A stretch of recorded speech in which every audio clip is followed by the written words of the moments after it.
नमस्कार, स्वागत है आपका। आज आपकी भारतीय नागरिक सुरक्षा सहायता की क्लास है, फोर्थ क्लास नंबर 4। भाई इस वीक थोड़ा क्लास बहुत कम हो पाई, तो अब नेक्स्ट वीक आप लोग एकदम तैयार रहें प्रतिदिन क्लास लेने के लिए। देखो भैया, ऐसा है, मेहनत लगती है, बहुत चीज़ें ढूंढनी पड़ती हैं, कलेक्ट करनी पड़ती हैं, अपनी भाषा में परिवर्तित करना पड़ता है, समझाना पड़ता है, समझना पड़ता है। ठीक है, तो थोड़ा समय दे लिया करो यार। AIVE जैसे एग्जाम देने जा रहे हो, कम से कम पूरा वीडियो तो देख लिया करो, बीच में छोड़ के मत जाया करो। बहुत ही सेलेक्टेड मटेरियल यहाँ पर मौजूद है। ठीक है, हाँ, और PDF वाले जो हैं वो इस नंबर पर आप जो है व्हाट्सअप कर सकते हैं। लिख देना AIVE या PDF20, केवल PDF20 व्हाट्सअप कर देना, तो वहां से आपको जानकारी मिल जाएगी। शुरू करते हैं हमारी क्लास 4। क्या कह रही है भाई? क्लास है 4 और आज बहुत दिन बाद क्लास होने जा रही है। काई की भारतीय नागरिक सुरक्षा सहायता की। अब गैप नहीं होगा, इसको जल्दी से समाप्त कराएंगे, फिर जो छोटे छोटे लोग हैं उनको एक एक क्लास में निपटाएंगे। तो क्लास नंबर है हमारा 4 और अध्याय है 6।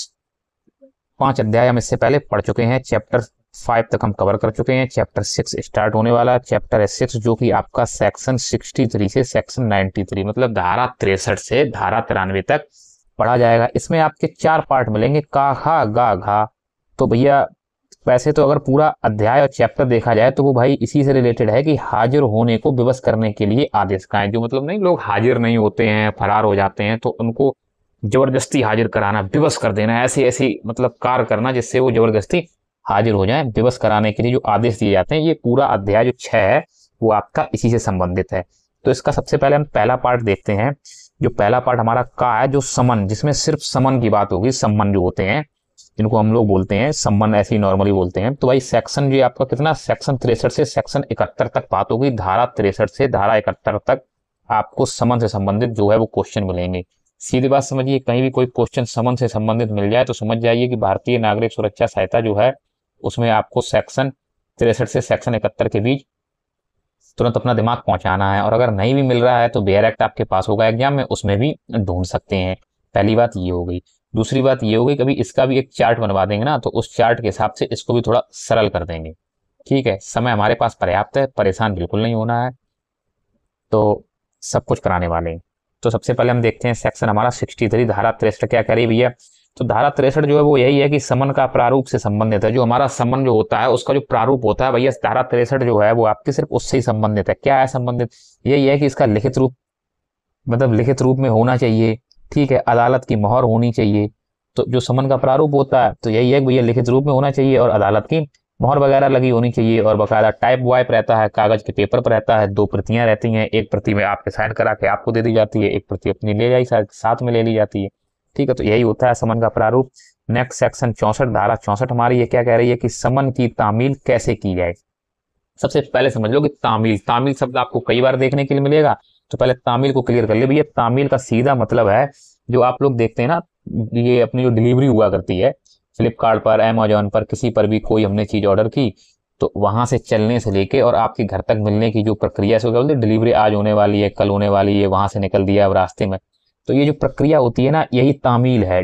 इसका सीधा मतलब यही है कि डिलीवरी से मतलब है इसका, कि समन जो होता है उसकी जो डिलीवरी है वो कैसे की जाए, कैसे पहुंचाया जाए, क्या प्रक्रिया रहे। तो वही है कि कोर्ट द्वारा जारी किया जाएगा और कैसे सौंपा जाए। तो यही है भैया, कोर्ट द्वारा जारी कर दिया गया है और उसको जो जिस व्यक्ति के नाम पर है उसको कैसे सौंपा जाए वहां से, और उस व्यक्ति तक पहुंचने की जो प्रक्रिया होती है वही जो है आपकी समन की प्रक्रिया है। समन की तामील कैसे की जाए यही इसमें बताया गया हुआ है।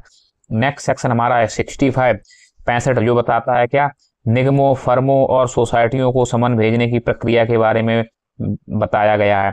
तो सेक्शन जो हमारा 65, धारा 65 जो है उसमें जो निगम हुआ करते हैं, फर्में हुआ करते हैं, सोसाइटी हुआ करती हैं, उनको समन कैसे भेजा जाए, इसकी प्रक्रिया के बारे में बात की गई। भाई किसी व्यक्ति विशेष को भेजना होता था तो सीधा उस व्यक्ति के नाम पर, उसके फादर्स नेम, उसका एड्रेस, वो सब चीजें जो समन का प्रारूप है उसमें देखने के लिए मिल जाएगा कि यही सब चीजें होती हैं, लिखित में रहता है और उस व्यक्ति तक पहुंचाया जाता है। लेकिन अगर किसी विभाग को, किसी किसी आपके निगम को, किसी फर्म को देना है तो भैया क्या करेंगे?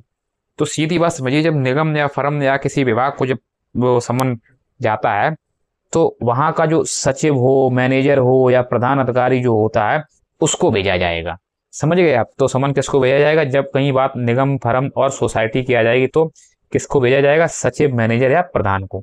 अभी तक आप समन, कुर्की और ये वारंट के बारे में सुनते आए हैं, लेकिन पता कुछ नहीं है। आज इस क्लास को पूरा ले लेंगे, कई चीज़ें कन्फर्म हो जाएंगी, कई चीज़ें पता चल जाएंगी और थोड़ा अच्छा भी लगेगा, हाँ हमें अब जानकारी है और यही चीज़ें आपके एग्जाम में देखने के लिए मिलती हैं। ठीक है, तो नेक्स्ट सेक्शन हमारा है वो है 65, 66, 65 हम देख ही चुके हैं। धारा है अब 66। 66 क्या कह रही है? जब समन किए व्यक्ति ना मिल सके, मतलब जिसके नाम पर समन है और वो व्यक्ति मिल ही ना सके, तब तामील, भैया तब प्रक्रिया कैसे रहेगी, तब कैसे डिलीवरी की जाएगी भाई उस समन की?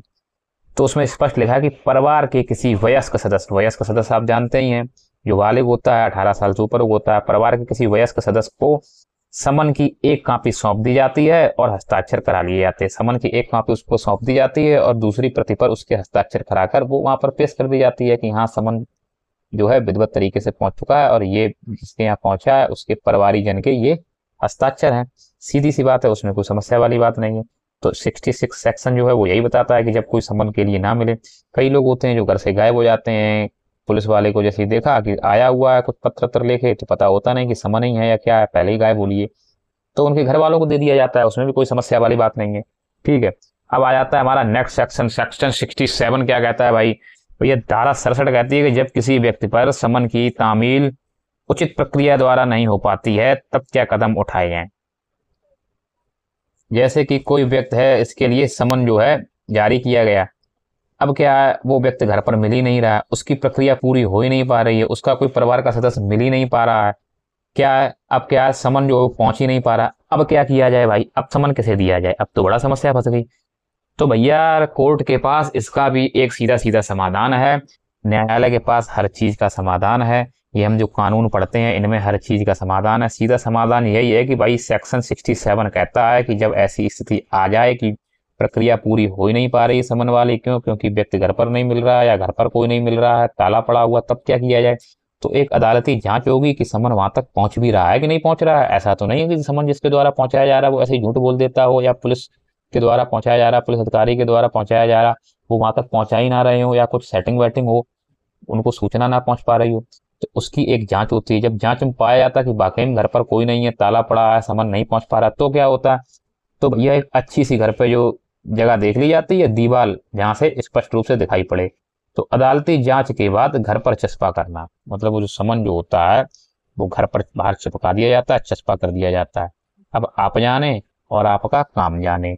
ठीक है, आपके घर पे कोई नहीं है, ताला पड़ा, आप नहीं ले पा रहे हैं, नहीं ले रहे हैं, भाग जा रहे हैं, कोई बात नहीं, घर पे चस्पा कर दिया जाए, घर पे चिपका दिया जाएगा समन, अपने आप अदालती प्रक्रिया पूरी हो जाएगी, इधर से कानूनी प्रक्रिया पूरी हो जाती है। नेक्स्ट हमारा सेक्शन 68 धारा 68 क्या कह रही है? सरकारी सेवक पर तामील। भाई सरकारी सेवक पर अगर कोई बात है, समन भेजना है, तो भैया कैसे प्रक्रिया रहेगी? तो प्रक्रिया ये रहने वाली है, जब किसी सरकारी कर्मचारी को समन भेजा जाता है तो उसके कार्यालय में भेजा जाता है जहां से प्रक्रिया पूरी होती है। क्यों भेजा जाता है भैया? सरकारी कर्मचारी है, जो वहां के समय है, जो सारणी है, जो छुट्टी का प्रक्रिया है, वही सरकारी कार्यालय की है। तो ऐसे तो समन पहुंच ही नहीं पाएगा, क्योंकि घर जाओगे तो कर्मचारी मिलेगा नहीं, वो तो अपने ऑफिस गया होगा, और छुट्टी वाले दिन जाओगे तो उस दिन खुद न्यायालय की छुट्टी होगी या आपकी खुद की छुट्टी, तो वो प्रक्रिया कैसे पूरी? तो इसलिए क्या है, विभाग को भेज दिया जाता है और विभाग से वहां पर रिसीव करा लिया जाता है। तो यह प्रक्रिया जिस भी विभाग में कार्यालय में भेजा जाता है और वहां से प्रक्रिया पूर्ण होती है। अब हम हमारा नेक्स्ट सेक्शन देखते हैं, सेक्शन 69 धारा 69 क्या कह रही है? स्थानीय सीमाओं के बाहर समन की तामील। अब जैसे कुछ समन ऐसे होते हैं जो स्थानीय सीमाओं के बाहर होते हैं, तो भैया उनकी प्रक्रिया कैसे पूरी हो, उनकी तामील कैसे हो, उनकी डिलीवरी कैसे हो? तो भैया न्यायालय उस व्यक्ति को समन भेजने के लिए समन की 2 प्रतियां उस क्षेत्र के मजिस्ट्रेट या पुलिस आयुक्त के पास भेजता है जहां वह व्यक्ति रहता है। अब पता चला कि क्या है इसमें कि स्थानीय सीमा जो है उसके बाहर समन जो है वो भेजना है, तो अब क्या करोगे भाई? तो उसके लिए वही उसी क्षेत्र के जो आपके पुलिस आयुक्त होते हैं या मजिस्ट्रेट होते हैं, उनको 2 कॉपियां भेज दी जाती हैं और फिर वो उस समन को उस व्यक्ति तक पहुंचाते हैं और उसको रिसीव करवा के और उसकी कॉपी दोबारा वापस इधर सीमा में भेज दी जाती है। ये प्रक्रिया रहती है कब? सेक्शन 69 के अकॉर्डिंग। तो इसमें आप लोग अच्छे से समझ रहे होंगे कि समन जो है किस किस प्रक्रिया द्वारा पहुंचता है, क्या क्या प्रक्रिया होती है समन को पहुंचाने की। और समन का सीधा मतलब यही है कि एक बुलावा पत्र होता है, किसकी तरफ से? न्यायालय की तरफ से एक बुलावा पत्र होता है कि भैया आओ, ये ऐसे ऐसे है, इसको देखो आके। ठीक है, अब हम हमारा नेक्स्ट सेक्शन देखते हैं। नेक्स्ट सेक्शन है सेक्शन 70 धारा 70। भाई 70 देखने से पहले एक बात जरा देख लो कि जो लोग आप लोग जो इंस्टाग्राम पर हैं तो वो लोग द लीगल AGEL और संकल्प सभी लोग ये यहाँ पर अंडरस्कोर लगे होंगे, इस पर जाके सभी लोग सबसे पहले फॉलो कर लें। इसलिए कर लें कि बहुत जल्दी कुछ महत्वपूर्ण जानकारियां जो हैं वो इंस्टाग्राम पर जो लोग जुड़ जाएंगे उन तक पहुंचने लगेंगी, जानकारियां मिलने लगेंगी। पहली बात। दूसरा, चैनल में जो है हमारा अबाउट सेक्शन उसमें लिंक भी पड़ी हुई है, आप वहां से जाकर भी सीधा उसको फॉलो कर सकते हैं। तो ये काम जरूर कर लें सबसे पहले, ठीक है। अब आ जाते हैं हमारा सेक्शन 70। अब आ जाते हैं हमारा सेक्शन 70। क्या कह रहा है भाई सेक्शन 70? यदि समन किसी न्यायालय की स्थानीय सीमा के बाहर तामील किया गया है और अधिकारी अनुपस्थित हैं तो एक मजिस्ट्रेट के समक्ष दिया गया शपथ पत्र समन की तामील का प्रमाण माना जाएगा। सीधी बात समझिए आप, जैसे कोई समन है वो न्यायालय की स्थानीय सीमा से बाहर तामील किया गया है, अब जहाँ किया गया वहां भी अधिकारी अनुपस्थित है, तो कैसे पता चलेगा समन पहुंचा या नहीं पहुंचा, प्रक्रिया पूरी हुई या नहीं हुई, डिलीवरी हुई या नहीं हुई, कैसे समझ में आएगा? तो भैया फिर क्या होता है, मजिस्ट्रेट के समक्ष एक शपथ पत्र दे दिया जाता है, तो उसी से वही एक प्रमाण माना जाता है कि हाँ भैया जो समन था वो पूरी तरीके से पहुंच चुका है, तामील हो चुका है। देखो कुछ शब्द जो है वो जानना बहुत जरूरी इसलिए है कि फिर एग्जाम हॉल में आपको दिखाई पड़ेगा तामील, अब आपको ये तामील क्या होता है, ठीक है। तो इसलिए बता दे तामील मतलब यही है, पूरी प्रक्रिया जो है वही तामील है। अनुपस्थित ये तो आप जानते होंगे, अनुपस्थित का मतलब सीधा सीधा मतलब कोई व्यक्ति ना मिले, प्रेजेंट है ही नहीं, ठीक है। अब हम हमारा नेक्स्ट सेक्शन देखते हैं। सेक्शन 78 क्या कह रहा है भाई? सेक्शन 78 कह रहा है कि गवाह को समन की तामील, मतलब जो गवाह होता है उसको समन कैसे पहुंचाया जाए, उसको पहुंचाने की क्या प्रक्रिया रहेगी। तो गवाह को समन की प्रक्रिया जो होती है पहुंचाने की वो है, गवाह को समन भेजने की प्रक्रिया और समन पहुंच गया इसकी पुष्टि की जाती है। ये जो गवाह होता है उसको समन भेज दिया जाता है, वही प्रक्रिया रहती है, और पहुंचा या नहीं पहुंचा उसकी पुष्टि की जाती है। एक प्रति पर हस्ताक्षर, मतलब एक प्रति पर हस्ताक्षर करा के अदालत में दे दिए जाते हैं जिससे कि पुष्टि हो जाती है। जो गवाही दिया करते हैं ना, और जब मैंने व्यक्ति जब नहीं उपस्थित होता है, नहीं आता है, तो गवाह के पास समन जाता है। तो अब समन गवाह के पास पहुंचा कि नहीं पहुंचा ये कैसे पता चलेगा? तो भैया एक कॉपी जो होती है उस पर गवाह के सिग्नेचर कराकर न्यायालय में स्पष्ट रूप से दे दी जाती है, जिससे पुष्टि हो जाती है कि हाँ गवाह के पास पहुंच गया है, ठीक है। अब आ जाता है हमारा नेक्स्ट सेक्शन क्या है? तो नेक्स्ट सेक्शन है हमारा 72, और 72 से पहले देख ले कि यहाँ आपका खंड दूसरा शुरू हो जाता है खा। का के बारे में हम पढ़ चुके हैं। अब खा किससे संबंधित है? खा जो है वो गिरफ्तारी का वारंट, जो गिरफ्तारी के लिए वारंट हुआ करते हैं उससे संबंधित है आपका। यहाँ हम सेक्शन 72 से 83 तक पढ़ने वाले। धारा 72 मतलब 71 तक हम समन में पढ़ चुके हैं, 72 से हमारी वारंट शुरू हो जाता है। वो कहाँ तक चलती है? 72 से 83 तक चलती है। तो सबसे पहले हम देखते हैं हमारा सेक्शन 72 क्या कहता है। गिरफ्तारी वारंट के प्रारूप और उसकी अवधि। भाई जो गिरफ्तारी वारंट होता है उसका कैसा प्रारूप होता है? जैसे उधर हम समन का प्रारूप देख रहे थे, ऐसे गिरफ्तारी वारंट का क्या प्रारूप है और उसकी अवधि क्या होती है, इसके बारे में सेक्शन 72 बताता है। तो जब बात अवधि और प्रारूप की आती है तो भैया वही है, क्या है, लिखित में प्रारूप देखा जाए तो लिखित में होता है, अधिकारी के हस्ताक्षर होते हैं, न्यायालय की मोहर लगी होती है, और इसकी अवधि की बात की जाए तो जब तक रद्द ना किया जाए तब तक अवधि होती है।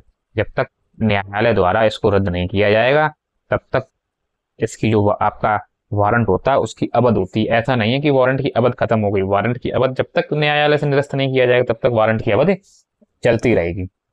अब हमारा नेक्स्ट सेक्शन देखते हैं। नेक्स्ट सेक्शन क्या कह रहा है? सेक्शन है 73। गिरफ्तारी के लिए वारंट जारी करने वाला कोई भी न्यायालय अपने विवेक से यह निर्देश लिख सकता है, यदि आरोपी व्यक्ति जमानत के लिए बॉन्ड और पर्याप्त जमानतदार पेश करता है तो उसे गिरफ्तार करने वाला अधिकारी उस जमानत को स्वीकार कर सकता है। जैसे मान लो किसी के खिलाफ वारंट है और वारंट करने के बाद उसके पास जब सूचना आती है तो अगर वो क्या है कि उचित जमानत बॉन्ड या जमानतदार पेश कर देता है तो उसको तुरंत गिरफ्तार करके और उसको तुरंत जमानत उसकी स्वीकार कर ली जाएगी। यही बात यहाँ पर बताई गई है। ये क्या होता है, जब कोई बहुत छोटे मोटे केस होते हैं, समन अमन का जवाब दे नहीं पाए, वारंट कट गया, वारंट आ गया, अब क्या है, अब वारंट आ ही गया तो उसको तुरंत हमने जो जो रहता है क्या, बॉन्ड रहता है, वारंट जो बॉन्ड रहता है उसको भरवा दिया, या जमानतदार पेश कर दिए, उनके आधार कार्ड लगवा दिए, प्रक्रिया पूरी हो गई, तो क्या है, गिरफ्तार हुए और तुरंत के तुरंत जमानत को स्वीकार कर लिया गया। लेकिन ऐसा कब होता है, ये तब होता है जब न्यायालय क्या है, विवेक से निर्देश लिख देता है, विवेक से यह निर्देश लिख सकता है। ठीक है, यदि आरोपी व्यक्ति जमानत के लिए पर्याप्त जमानतदार पेश करता है तो उसे गिरफ्तार करने वाला अधिकारी, जो गिरफ्तार करेगा अधिकारी, उस जमानत को स्वीकार कर सकता है। ठीक है, तो ये भी एक प्रक्रिया है भाई। अब हम देखते हैं सेक्शन 74, धारा 74 क्या कह रही है। धारा 74 कह रही है कि वारंट को पुलिस अधिकारी के अलावा किसी अन्य व्यक्ति को भी निर्देशित करते हैं।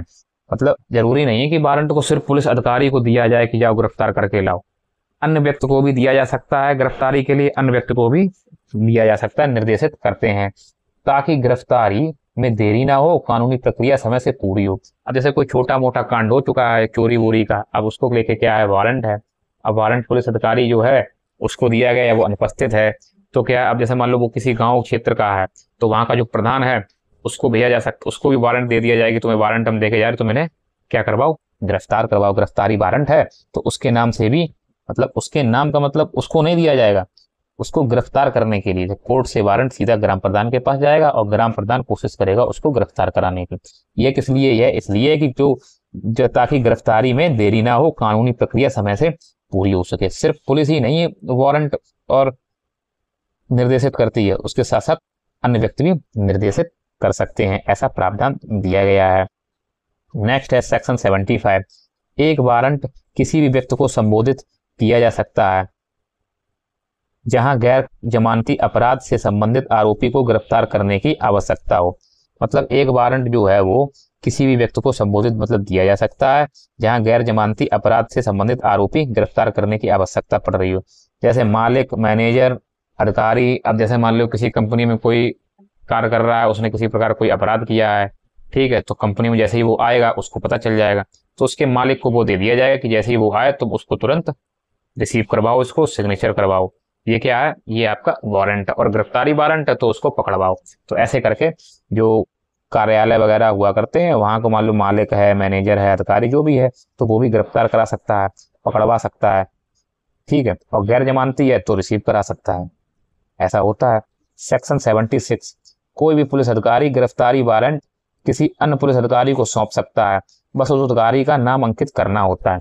जैसे मान लो किसी एक पुलिस अधिकारी के नाम पर आया कि फलाने व्यक्ति को गिरफ्तार करना है, गिरफ्तारी वारंट आ गया, तो जरूरी नहीं है कि वही व्यक्ति करे, वो चाहे तो अपने इस अधिकार को किसी दूसरे पुलिस अधिकारी को दे सकता है। बस उसको क्या करना होगा, उसको अपना जो मतलब अपने के बाद उस अधिकारी का नाम अंकित करना होगा उस वारंट पर, और वो दूसरा अधिकारी जाकर उसको पकड़ सकता है। तो ऐसी प्रक्रिया इसीलिए की जाती है कि जिससे कानूनी प्रक्रिया बाधित ना हो, जल्द से जल्द गिरफ्तारी हो, जल्द से जल्द प्रक्रियाएं हो और फालतू की समस्याएं क्रिएट ना हो। तो इसलिए ये प्रक्रियाएं ऐसी की जाती हैं कि एक दूसरे को अधिकार दिया जा सकता है, ठीक है, कोई दूसरा भी पकड़वा सकता है, उसको भी वारंट दिया जा सकता है कि उसको रिसीव कराओ। तो ये प्रक्रिया, कानूनी प्रक्रियाएं जल्द से जल्द हो, ज्यादा बोझ ना बढ़े, समस्याएं ना क्रिएट हो, इसलिए ये सब होता रहता है। ठीक है, और आपको बताएं कि अभी तक अगर आपने अपना जो एग्जाम जो फॉर्म वगैरह नहीं डाल पाए तो भैया जल्दी से जल्दी डाल लो उसको, अब देर मत करो बिल्कुल भी, अब समय नहीं है बिल्कुल, और क्लास को पूरा देखा करो। अब लगातार क्लासें मिलने वाली हैं, सारी निःशुल्क हैं, फ्री हैं, कोई पैसा तो लग नहीं रहा आपसे, आराम से देखो उनको, कोई दिक्कत नहीं है। इतनी बड़ी क्लास भी नहीं होती जो बोर हो जाओ आप। 35 से 40 मिनट बहुत ज्यादा, 45 मिनट बस बात खत्म। ठीक है, तो इतना तो कर ही सकते हो कम से कम। अब आ जाते हैं हमारा सेक्शन 77 भाई। धारा 77 क्या कह रही है, किसी भी व्यक्ति को वारंट द्वारा गिरफ्तार किए जाने पर उस व्यक्ति को वारंट दिखाया जाएगा, साथ ही प्रमुख बिंदु को बताया भी जाएगा। भाई किसी को गिरफ्तार किया गया है तो उसके पास ये अधिकार पूरी तरह से है कि वो चाहेगा तो वारंट देखेगा भी, और उसके जो प्रमुख बिंदु हैं वो आपसे पूछेगा तो पुलिस अधिकारी को बताने पड़ेंगे। पुलिस अधिकारी गिरफ्तार करने वाले व्यक्ति को उसका गिरफ्तारी वारंट भी दिखाएगा और जो प्रमुख बिंदु हैं उनको भी बताएगा। तो ये क्या, ये जो अभियुक्त हुआ करते हैं तो उनके अधिकारों को मजबूत करता है। कौन करता है, सेक्शन 77, धारा 77 जो है उनके अधिकारों के लिए बनाई गई है। किसको गिरफ्तार किया, गिरफ्तार किए गए व्यक्ति के अधिकार क्या है कि वो चाहे तो भाई देख भी सकता है वारंट, गिरफ्तारी वारंट, और प्रमुख बिंदु जो है वो पुलिस अधिकारी जो होगा वो उसको बताएगा भी। ठीक है, अब देखते हैं सेक्शन 78, धारा 78 क्या कह रही है भाई। गिरफ्तार किए गए व्यक्ति को बिना देरी के मजिस्ट्रेट के सामने पेश किया जाना चाहिए। जिस भी व्यक्ति को गिरफ्तार किया गया है, ये नहीं गिरफ्तार कर लिया लेकिन गिरफ्तारी दिखाई नहीं रहे हैं, फालतू में उसको बैठाले हुए हैं, ठीक है, टाइम लगा रहे हैं, उसे प्रताड़ित कर रहे हैं, उसके साथ गलत व्यवहार कर रहे हैं, तो ये सब नहीं होगा। ये गिरफ्तार हुए व्यक्तियों के ये अधिकार हैं कि अगर कोई व्यक्ति को गिरफ्तार किया गया है तो बिना देरी किए जल्द से जल्द मजिस्ट्रेट के सामने उसको पेश किया जाना चाहिए। ये कौन कहता है? ये आपकी भारतीय नागरिक सुरक्षा संहिता की धारा 78 कहती है कि गिरफ्तार किए गए व्यक्ति को जल्द से जल्द मजिस्ट्रेट के सामने पेश किया जाना चाहिए। सेक्शन हमारा 77 कहता है कि गिरफ्तार किए गए व्यक्ति को गिरफ्तारी वारंट दिखाया जाए तथा प्रमुख बिंदुओं को पुलिस अधिकारी गिरफ्तार किए गए व्यक्ति को जरूर बताए। ठीक है, अब हम हमारा नेक्स्ट सेक्शन देखते हैं। नेक्स्ट सेक्शन है 79, धारा 79 क्या कह रही है? गिरफ्तारी का वारंट भारत में किसी भी जगह निष्पादित किया जा सकता है। अगर किसी भी व्यक्ति के खिलाफ गिरफ्तारी का वारंट है तो उसको पूरे भारत में कहीं भी उसकी प्रक्रिया को पूरा किया जा सकता है। ये नहीं है कि भारत के बाहर मतलब अपने राज्य अपने क्षेत्र के बाहर अगर नहीं जा सकते या वहाँ गिरफ्तार नहीं कर सकते, नहीं भैया, कहीं भी गिरफ्तार किया जा सकता है। बस इसमें थोड़ा कुछ नियम होते हैं। नियम यही होते हैं कि वहाँ का जो लोकल पुलिस अधीक्षक हो, वहाँ का जो क्षेत्र में आप गिरफ्तार कर रहे हो उसको सूचना करना होता है, या वहाँ के जो मजिस्ट्रेट होते हैं उनको सूचना। ये सारी चीजें जो हैं आपको जो सब सेक्शन है उनमें देखने के लिए मिल जाते हैं। इतना डीप में जाने की जरूरत नहीं है, क्योंकि AIBE जैसे एग्जाम में कम से कम आपका जो सेक्शन है वो और कौन सा सेक्शन किससे संबंधित है इतना परिचय तो होना ही चाहिए। अगर सारी चीजें डीप में पढ़ोगे तो कम से कम नहीं तो 2-3 हजार सेक्शन इकट्ठे हो जाएंगे सबरे लॉ के। अगर दिखाए जितने भी लॉ आपके सिलेबस में आ रहे हैं, जितने भी कानून, अगर उनके सारे सेक्शन और डीप में चले तो कम से कम 3000 सेक्शन इकट्ठा हो जाएगा, जो कोई भी नहीं याद रख सकता है। और उन लोगों के भी चक्कर में मत पड़ो जो एक एक कानून, एक एक लॉ के 1-1000 क्वेश्चन करा रहे हैं। उन्हें 1000 क्वेश्चन भारतीय न्याय संहिता के, 1000 क्वेश्चन भारतीय साक्ष्य अधिनियम के, 1000 क्वेश्चन भारतीय नागरिक सुरक्षा संहिता के। ऐसे लगाओ भैया 10,000 क्वेश्चन हो जाएंगे। और 10,000 क्वेश्चन फिर आप कितना याद कर पाएंगे? 10,000 सेलेक्टेड पढ़ें, अच्छा पढ़ें, और इतना पढ़ें जितना आप थोड़ा बहुत दिमाग में रख सकें, याद रख सकें। एग्जाम हॉल में जाओगे, बेयर एक्ट आपके साथ होगा, इतना परेशान और भड़बड़ाने की जरूरत नहीं है। कम से कम आपका सारे कानूनों से परिचय हो जाए। आपको पता होना चाहिए आपके बेयर एक्ट में कौन सी चीज कहाँ दी गई है, इतना तो होना चाहिए। सिर्फ बेयर एक्ट के दम पर भी लोग एग्जाम को अच्छी तरह से पास कर लेते हैं, ठीक है, लेकिन उसके लिए बेयर एक्ट को पलटना आना चाहिए। पलटो, देखो, समझो। ये ज्यादा 5-5 हजार क्वेश्चनों के चक्कर में मत पड़ो। हमारी जो पर्सनल राय है मैं वही आपसे कह रहा हूँ, ठीक है। अब हम आ जाते हैं नेक्स्ट सेक्शन। नेक्स्ट सेक्शन हमारा क्या है? सेक्शन 80, धारा 80 क्या कह रही है? धारा 80 कह रही है कि जब गिरफ्तारी का वारंट जारी करने वाले न्यायालय के क्षेत्राधिकार से बाहर निष्पादित किया जाना हो, मतलब जब गिरफ्तारी का वारंट जो है तो जारी करने वाला न्यायालय का जो क्षेत्राधिकार होता है उसके बाहर उसकी प्रक्रिया को पूरा किया जाना हो, निष्पादित किया जाना हो, ठीक है, तो क्या है? सीधा स्थानीय सीमा में भेजना डाक द्वारा। तो अब जैसे कोई न्यायालय है, उसका स्थानीय जो क्षेत्र है उसके बाहर किसी गिरफ्तारी वारंट को भेजना है, उसकी प्रक्रिया को पूरा करवाना है, तो क्या किया जाएगा? तो भैया जिस क्षेत्र में भेजना है तो सीधा वहां उसके जो उस स्थानीय सीमा में भेजा जाएगा डाक द्वारा या किसी इलेक्ट्रॉनिक्स माध्यम के द्वारा या किसी भी द्वारा। सीधा वहीं उसके पुलिस अधीक्षक या जो मजिस्ट्रेट है उनको पहुंचा दिया जाएगा, फिर वो प्रक्रिया वहां की पूरी कराएंगे। तो ये क्या है? ये सेक्शन 80 कहता है। सेक्शन 81 धारा 81 क्या कहता है? जब किसी पुलिस अधिकारी को जारी किया गया वारंट उसे जारी करने वाले न्यायालय के स्थानीय अधिकार क्षेत्र से बाहर निष्पादित किया जाना हो। भाई सेक्शन 81 सीधा सीधा यही कहता है कि कोई पुलिस अधिकारी है, उसको जो वारंट जारी किया गया है उसे क्या है? न्यायालय के स्थानीय अधिकार क्षेत्र के बाहर न्यायालय के जो स्थानीय अधिकार क्षेत्र है उसके बाहर उसकी प्रक्रिया पूरी होनी है। तो ये कौन कहता है? ये सेक्शन 81 के तहत न्यायालय ऐसा पुलिस अधिकारी को वारंट देता है कि उसकी प्रक्रिया उसके न्यायालय क्षेत्र के बाहर की प्रक्रिया होती है। तो ये अधिकार कौन देता है? ये सेक्शन 81 देता है, ठीक है। सेक्शन 82 नेक्स्ट सेक्शन देखते हैं हमारा क्या है। नेक्स्ट सेक्शन अगली धारा 82 है। उस व्यक्ति की गिरफ्तारी की प्रक्रिया का प्रावधान है जिसके खिलाफ जारी वारंट को उस जिले के बाहर निष्पादित किया जाता है जहां वारंट जारी हुआ था। मतलब सीधी बात समझिए कि वह व्यक्ति, उसकी गिरफ्तारी की प्रक्रिया की बात चल रही है जिसके खिलाफ जारी वारंट को उस जिले के बाहर पूरा किया जाना है जहां वारंट जारी हुआ था। तो भैया ऐसे में क्या होता है कि पुलिस अधीक्षक और पुलिस आयुक्त कार्यालय मजिस्ट्रेट के सामने पेश किया जाएगा। मतलब किसी पुलिस अधिकारी के पास ऐसा कोई भी वारंट है जो उस जिले को छोड़कर किसी अगले जिले या दूसरे जिले में उस व्यक्ति को उठाना है। उस व्यक्ति को गिरफ्तार कर लिया गया। गिरफ्तार करने के बाद वहाँ के जो पुलिस आयुक्त होंगे उनको सूचित किया जाएगा या उनके सामने पेश किया जाएगा, या वहाँ के जो कार्यपालक मजिस्ट्रेट होंगे उनके सामने पेश किया जाएगा, या पुलिस अधीक्षक होंगे उनके सामने पेश किया जाएगा। ऐसा नहीं किसी दूसरे के जिले से किसी को उठाया और लेकर अपने जिले में चले जाए। पता चला उसके घर वाले थाने पहुंच जाए रिपोर्ट लिखाने के लिए कि फलाने सिंह अभी तक लौट कर नहीं आए, फलाने सिंह पहले से पुलिस की गिरफ्तारी में है। और जब वहां पर सूचना होगी तो वहां लिखा पड़ी होती है, तुरंत पता चल जाता है कि फलाने सिंह को तो भैया वहां की पुलिस उठा लेगी, उनके खिलाफ वारंट था, वहां जाओ अपनी जमानत अमानत कराओ, हो जाके व्यवस्था है ना। तो ये सब चीजें इसीलिए की जाती हैं जिससे कि फालतू में और ज्यादा समस्याएं क्रिएट ना हो। अब हम देखते हैं हमारा नेक्स्ट सेक्शन, सेक्शन 83 क्या है। तो वारंट पर गिरफ्तार किए गए व्यक्ति को जिस मजिस्ट्रेट के सामने लाया जाता है उसके लिए कुछ प्रक्रियाएं निर्धारित की गई हैं। जैसे वारंट पर जो अभियुक्त होता है, वारंट पर जो व्यक्ति गिरफ्तार किया गया है, उस व्यक्ति के लिए मजिस्ट्रेट के सामने जब लाया जाता है तो उसमें क्या होता है कि उसके लिए कुछ प्रक्रियाएं निर्धारित की गई। कौन सी प्रक्रिया? जैसे हिरासत में लेकर न्यायालय भेजेंगे। भाई किसी वारंटी व्यक्ति को पकड़ा गया है तो उसको ये नहीं ऐसे ही भेज दिया, पता चला बीच से फिर भाग गया, ठीक है, तो नहीं, हिरासत में लेकर न्यायालय भेजेंगे। और क्या है, उसमें जमानत का भी प्रावधान है। अगर मुचलका भरकर पुलिस अधीक्षक या पुलिस अधिकारी चाहे तो क्या है, जमानत भी दे सकता है। तो ये किसका, ये वारंट पर जो गिरफ्तार व्यक्ति होते हैं उनके ये अधिकार है और उनको लिए ये प्रक्रियाएं निर्धारित की गई हैं। अगला नेक्स्ट क्या है भैया, नेक्स्ट जो है का और खा पढ़ चुके थे, अब खंड आ गया गा। यहाँ बात की गई है उद्घोषणा और कुर्की। उद्घोषणा और कुर्की संबंधित बात की गई।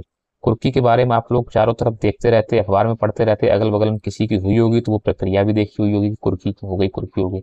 लेकिन अभी उसके बारे में डिटेल में जानकारी अगर नहीं है तो आज इस पूरे जो ये वाला गा, खंड गा जो है, इसको पढ़ने के बाद कुर्की के बारे में अच्छे से जानकारी हो जाएगी। इसको जरूर ध्यान से पढ़ना क्योंकि इससे कई संबंधित जुड़े क्वेश्चन रहते हैं और क्वेश्चन वहाँ एग्जाम में रहते हैं हमारे आसपास समाज में भी कई ज्यादा रहते हैं कि किसी कुर्की हो रही है, किसी कुर्की के आदेश आ गए हैं, किसी कुर्की हो चुकी है, अब क्या किया जाए, है ना। मान लो अधिवक्ता बनने जा रहे हैं तो ये चीजें पता होनी चाहिए। तो अभी से जानते हो, चलो इन चीजों को अभी से क्यों छोड़ दो। तो जब बात आती है खंड गा की जो उद्घोषणा और कुर्की से संबंधित है और जो सेक्शन 84 से मतलब धारा 84 से धारा 89 तक आपको पढ़ने के लिए मिलेगा। 83 तक हम लोग सेक्शन जो है वो किसमें पढ़ चुके हैं, वो आपके पहले ही हम वारंट में पढ़ चुके हैं, ठीक है। तो अब हम देखते हैं क्या हमारा सेक्शन 84 धारा 84 क्या कह रहा है। ये सब कुर्कियों से संबंधित है। तो यह उन लोगों से जुड़ी कानूनी प्रक्रिया को बताती है जो गिरफ्तारी से बच रहे हैं जबकि उनके खिलाफ वारंट जारी किया गया है। मतलब सेक्शन जो आपका 84 है वो ये बता रहा है कि कुछ व्यक्ति ऐसे होते हैं जिनके खिलाफ वारंट है, लेकिन वो वारंट से बचने के लिए क्या है, गिरफ्तारी वारंट है, क्या है, छुप रहे हैं, भाग रहे हैं, प्रस्तुत नहीं हो रहे हैं, पेश नहीं हो रहे हैं। तो ये सेक्शन 84 जो है ये उन्हीं लोगों के बारे में बात करता है। नेक्स्ट सेक्शन हमारा जो है सेक्शन 85, ये क्या है, यह धारा अदालत को यह अधिकार देती है कि किसी ऐसे व्यक्ति की चल अचल संपत्ति को कुर्क करने का आदेश दे जिसे 84 के तहत फरार घोषित किया गया हो। भाई आपका सेक्शन 84 जो है उसके तहत जिसको फरार घोषित कर दिया गया है तो उसके प्रति क्या है, अदालत जो है उसको ऐसा अधिकार देती है कि उसकी जो चल अचल संपत्ति है उसकी कुर्की की जाए, ठीक है। तो ये सेक्शन 85 में बात की गई है और 84 में जो भैया फरारी हैं उनके बारे में बात की गई है। तो दोनों ही सेक्शन आपने देख लिए। ये अदालत के पास पूरा अधिकार है कुर्की कराने का। भाई जो लोग वारंट है नहीं प्रस्तुत हो रहे हैं, नहीं पेश हो रहे हैं, फरार चल रहे हैं तो उनकी कुर्की हो जाती है, चल अचल संपत्ति जो है उन सबकी कुर्की हो जाती है, ठीक है। तो 84 85 देख चुके हैं। अब हम हमारा नेक्स्ट सेक्शन देखते हैं, सेक्शन 86 धारा 86 क्या कह रही है, फरार घोषित व्यक्ति की संपत्ति की पहचान से संबंधित है। मतलब जो व्यक्ति फरार चल रहा है, फरार घोषित जो व्यक्ति है उसकी जो संपत्ति है उसकी पहचान से संबंधित, मतलब इसकी संपत्ति कुर्क करने से पहले पहचान तो हो, इसकी संपत्ति है कहाँ कहाँ इसके प्लाट पड़े हुए हैं, मकान पड़े हुए हैं, फ्लैट पड़े हैं, कि दुकान है, कि खेत है, कि इसने क्या क्या संपत्ति इसके पास है, कम से कम उन चीजों की जानकारी हो। तो ये क्या है, ये सेक्शन 86 के अंतर्गत अधिकार प्राप्त है कि जो व्यक्ति फरार घोषित हो चुका है उस व्यक्ति की संपत्ति की पहचान की जाए। खासकर कब, खासकर जब ऐसी संपत्ति भारत से बाहर स्थित हो। तो यह भारत के बाहर स्थित है, कैसे जानकारी मिलेगी, कैसे करेंगे, तो खासकर जब भारत से बाहर संपत्ति है तो उनकी पहचान करने के लिए सेक्शन 86 जो है वो पूरा राइट देता है, सेक्शन 86 जो है वो अधिकार देता है, ठीक है। अब आ जाते हैं नेक्स्ट सेक्शन में। चीजें समझ में आ रही होंगी, मजा आ रहा होगा। नई नई चीजें पता चल रही होंगी। नेक्स्ट सेक्शन है आपका 86 धारा 87, धारा 87 सेक्शन 87, 86 हम पढ़ चुके हैं। तो 87 कहता है कि कुर्की के संबंध में दावे और आपत्तियों से संबंधित यह धारा उन मामलों पर लागू होती है जहां अदालत द्वारा किसी व्यक्ति की संपत्ति कुर्क करने का आदेश दिया गया हो। मतलब किसी व्यक्ति की संपत्ति जो है उसको कुर्क करने का आदेश दिया गया है कुर्की के संबंध में। अब जो दावे हुआ करते, जो आपत्ति हुआ करती हैं, ये धारा उनसे संबंधित है। भाई इसमें कई लोग दावे भी करते हैं, आपत्ति भी करते हैं कि ये संपत्ति इनकी है ही नहीं, या ये संपत्ति हमारी नहीं है, तो इसको कुर्क ना किया जाए। तो ये जो सेक्शन है 87, इसमें यही बात की गई है कि कुर्की के संबंध में दावे और आपत्तियों से संबंधित है यह सेक्शन आपका। ठीक है, तो दावे किए जाते हैं, आपत्ति की जाती है, तो ये सब 87 सेक्शन के अकॉर्डिंग ही की जाती हैं। एक चीज आप लोग और समझ लीजिए, क्या कि नई नई चीजें हैं, इनके बारे में जानना बहुत जरूरी है, इनको दिमाग में भी रखना। और मैं बोलता हूँ भाई AIVE एग्जाम जो है उसके बाद भी आप इन चीज़ों को पढ़ते रहें। हम ये सारी चीज़ें बहुत डिटेल में पढ़ाने वाले हैं, बहुत ही डिटेल में। ठीक है, और बताऊँ आपको कि जिस लैंग्वेज में हम आपको पढ़ा रहे हैं ना, जिस भाषा में, जितने सरल भाषा में, ऐसा कंटेंट आपको पैसा खर्च करके भी मेरे हिसाब से तो नहीं मिल सकता। अगर कोई पढ़ रहा है कहीं, कोई पैसा खर्च करके, और उसको इससे अच्छा कंटेंट मिल रहा है, तो भैया कमेंट जरूर करना। पहली चीज, बहुत देर हो गई हमने आपसे कहा नहीं, जो पहली बार हो चैनल को सब्सक्राइब जरूर कर लें। चैनल सब्सक्राइब नहीं करते फिर आपके पास नेक्स्ट वीडियो का नोटिफिकेशन नहीं पहुंच पाता है, इसलिए सबसे पहले चैनल को सब्सक्राइब कर लें, जिससे आपको नोटिफिकेशन मिलते रहें। और इतनी सरल आसान भाषा में सिर्फ इसी चैनल पर पढ़ाया जा सकता है हमारे द्वारा, क्योंकि इसके पीछे हम कई ज़्यादा मेहनत करते हैं और बहुत सी चीज़ें सर्च करते हैं, ढूंढते हैं, आप लोगों के लिए जो मैटर है उसको तैयार करते हैं, कंटेंट को लेकर बहुत मेहनत करते हैं। अब हम बात करते हैं हमारे नेक्स्ट सेक्शन, सेक्शन 88 धारा 88। तो धारा 88 जो है वो है कि कुर्क की गई संपत्ति की वापसी, विक्रय करना, बहाल करना से संबंधित। मतलब सेक्शन 88 जो है भारतीय नागरिक सुरक्षा संहिता का सेक्शन 88 जो है वो कहता है कि जो संपत्ति कुर्क की गई है उसकी वापसी कैसे हो, विक्रय करना हो, बहाल करना से संबंधित है। तो भैया ऐसा होता है कि जो संपत्ति जो कुर्क कर ली गई है उस पर अगर दावा करना है या वापसी से संबंधित कोई कार्य है तो 6 माह के अंदर आवेदन करना पड़ता है। अगर 6 महीने के अंदर आपने आवेदन नहीं किया तो, और ना आप पेश हुए, तो भैया सरकार इसकी बिक्री भी कर सकती है। ठीक है, और 6 महीने में आप आ गए, आपने कोई समस्या बता दी कि हम इसलिए पेश नहीं हो पाए थे, अब हम सामने आ गए हैं, तो आपका क्या है, तो आपकी बहाली भी हो जाएगी संपत्ति की, आपकी संपत्ति कुर्क जो है वो कैंसिल भी कर दी जाएगी। तो ये प्रावधान हुआ करते हैं सेक्शन 88 के अकॉर्डिंग। अब हम देखते हैं हमारा सेक्शन 89 क्या कह रहा है। कुर्की से जुड़ा हुआ लास्ट सेक्शन है 89 धारा 89। यदि किसी व्यक्ति की संपत्ति अदालत द्वारा कुर्क कर ली गई है, भाई अदालत द्वारा किसी व्यक्ति की संपत्ति कुर्क कर ली गई है और वह उसे वापस पाने के लिए आवेदन करता है। उसने क्या किया, वापस पाने के लिए आवेदन किया, जो भी हमने 88 में पढ़ा कि वापस पाने के लिए आवेदन किया जाता है। वैलिड रीजन बताया जाता है कि कुछ परिस्थितियां, स्थितियां, मजबूरियां रही जिसकी वजह से हम पेश नहीं हो पाए। अब साहब आए हैं, देख लीजिए इसको क्या करना है। अब क्या है, अब वो सब कुर्क संपत्ति वापस करने के लिए क्या किया, हमने आवेदन किया साहब। अब क्या हुआ, लेकिन अदालत खारिज कर देती है, अदालत ने खारिज कर दिया आवेदन आपका, तो अब क्या सारी संपत्ति कुर्क ही बनी रहेगी? नहीं साहब, ये सेक्शन 89 कहता है कि अगर अदालत कुर्क संपत्ति के आवेदन को लेकर अगर क्या है खारिज कर देती है, तो इस 89 के तहत उच्च अदालत में आप क्या कर सकते हैं, अपील कर सकते हैं। तो उस आपके पास एक ऑप्शन और होता है कि उच्च अदालत में आप अपनी कुर्क संपत्ति को प्राप्त करने के लिए अपील कर सकते हैं। नेक्स्ट जो हमारा अब खंड देख लेते हैं। नेक्स्ट खंड क्या है, का, खा, गा देख चुके, गा से घड़ी वाला खंड। और देखने की क्या कह रहा है भाई, क्या है, आदेशिकाओं संबंधी अन्य नियम। जो आदेश जो होते हैं उनसे संबंधित जो अन्य नियम है, अब इसकी चर्चा होने वाली है। इसमें सिर्फ 3 ही सेक्शन है, 90, 91, 92, 93, 4 सेक्शन है इसमें केवल। इन चारों सेक्शन को हम एक बार जल्दी से देख लेते हैं। 2 बातें आपको बताई दी हमने पहले ही। एक तो आप लोग इंस्टाग्राम पर फॉलो जरूर कर लें जाकर, सबसे पहला बात। कभी कभी चैनल पर कोई दिक्कत आ गई, समस्या आ गई, तो कम से कम हम वहाँ उसके माध्यम से आपको बता तो सकते हैं कि ऐसे ऐसे बात है, या 1-2 दिन इंतजार करना पड़ेगा, या क्या है क्या नहीं। सबसे पहले आप लोग द लीगल संकल्प इंस्टाग्राम पर डालेंगे, आ जाएगा, हमारी फोटो लगी हुई है जो चैनल पर लगी हुई है, उसको सबसे पहले क्या करें, आप लोग फॉलो कर लें पहली चीज। और उसकी लिंक भी पड़ी हुई है चैनल पर, वहाँ जाकर भी आप लोग देख सकते हैं। पहली चीज होगी। दूसरी, क्लासें जिसने अभी तक जो 3 क्लासें हो चुकी हैं उनको भी लें, बीएनएस पूरी समाप्त हो चुकी है, उनको भी क्लासों को करना है। भारतीय साक्ष्य अधिनियम की भी 3-4 क्लासें हो गई हैं, उनको भी देखना है। पर्यावरण विधि की क्लास हो चुकी है आपकी, इन्वायर और आपकी कंपनी लॉ की क्लास हो चुकी है। पूरा सिलेबस फिनिश कराया जाएगा, परेशान नहीं होना है। सेलेक्टेड और अच्छा मटेरियल के साथ पढ़ाया जा रहा है। ये यहाँ फालतू के आप लोगों को बवंडर में नहीं डाला जा रहा है। आप वेयर एक्ट उठा के देखेंगे तो शब्दावली बिल्कुल समझ में नहीं आएगी, ये क्या लिखा है, इसको हम कैसे समझे। कई जगह हमने देखा लोग सीधा सीधा वेयर एक्ट से पढ़ा रहे हैं, कुछ भी समझ में नहीं आ रहा, फिर भी आप लोग क्या अपना टाइम खराब कर रहे हैं। यहाँ आपको एक एक चीज, एक एक शब्द समझाया जा रहा है, एक एक बात बताई जा रही। टाइम देना है तो यहाँ दो, पूरी क्लास लो, अच्छे से लो, ठीक है। देखते हैं सेक्शन 90 धारा 90 क्या है। धारा 90 जो है वो हमारी कह रही है समन के स्थान पर या उसके अतिरिक्त वारंट जारी करने से संबंधित। मतलब समन के स्थान पर या उसके अतिरिक्त वारंट जारी करने से संबंधित है। कैसी? मजिस्ट्रेट को कुछ विशेष परिस्थितियों में समन के बजाय गिरफ्तारी वारंट जारी करने का अधिकार है। जैसे कि समन के मजिस्ट्रेट के पास अधिकार ऐसा है कि कुछ विशेष परिस्थितियां ऐसी हैं जिसमें समन अमन से मतलब नहीं है, सीधा गिरफ्तारी वारंट जारी कर दिया जाएगा। ऐसी जो विशेष परिस्थितियां हैं तो उसमें मजिस्ट्रेट के पास पूर्ण अधिकार है। वहां कोई समन का मतलब नहीं है, सीधा गिरफ्तारी वारंट जारी कर दिया जाएगा और गिरफ्तार करा लिया जाएगा। ये कौन कहता है? ये सेक्शन 19 कहता है। सेक्शन 19 जो है वो मजिस्ट्रेट को ये अधिकार देता है कि अगर वो चाहेगा तो समन नहीं, सीधा गिरफ्तारी वारंट जारी कर गिरफ्तार करा सकता है। ठीक है, ये इसमें पहले ही आप देख चुके आदेशिकाओं संबंधी अन्य नियम। आदेशिकाओं से जुड़े अन्य नियम जो हैं तो उसमें पहला नियम तो यही हो गया आपका कि मजिस्ट्रेट चाहे तो बिना समन के सीधा वारंट जारी करके गिरफ्तार करा सकता है। तो दूसरा देखते हैं क्या है।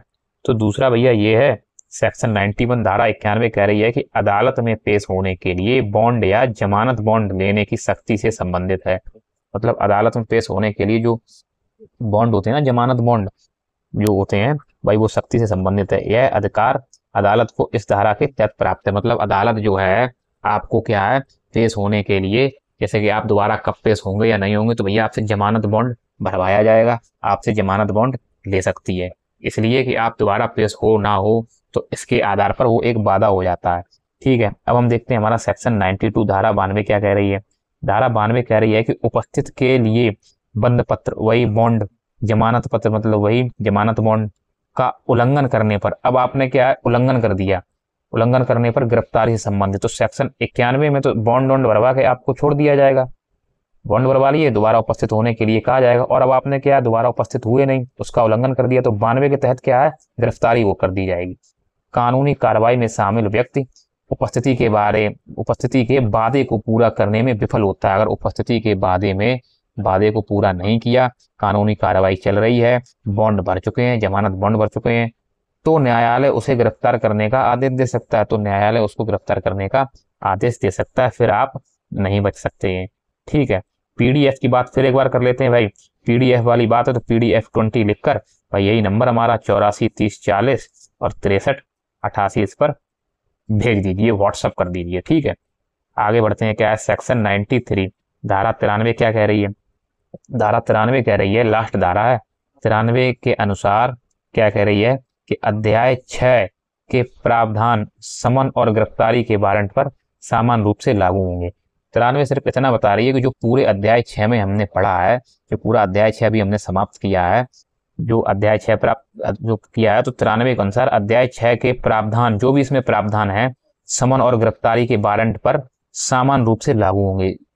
जो समन और गिरफ्तारी के वारंट जो है उन पर समान रूप से लागू होंगे। ठीक है, नेक्स्ट वीडियो आपका कल जो है वो भारतीय साक्ष्य अधिनियम का होने वाला है, और आपको साइबर लॉ का भी कल एक वीडियो देखने के लिए मिल जाएगा। इसके बाद फिर एक वीडियो आपको भारतीय नागरिक सुरक्षा संहिता का मिलेगा। बहुत जल्दी ये कानून फिनिश करा के उसके बाद हम आपका संवैधानिक विधि और फैमिली लॉ प्रारंभ करने वाले हैं। बकाया जो छोटे छोटे कानून है उनको सिर्फ एक एक क्लास में समाप्त कर देंगे। जो 2-2 3-3 नंबर के लिए फालतू में बहुत ज्यादा पढ़ने की जरूरत नहीं है भैया, ज्यादा चक्कर में नहीं पढ़ना है। दिमागी रूप से मजबूत बनो, स्ट्रेटजी एक रणनीति सटीक बनाओ और एग्जाम पास उससे होगा। अगर पढ़ने से होता तो वेयर एक्ट अलाउड ही नहीं होते, सिर्फ पढ़ के लोग एग्जाम पास कर लेते।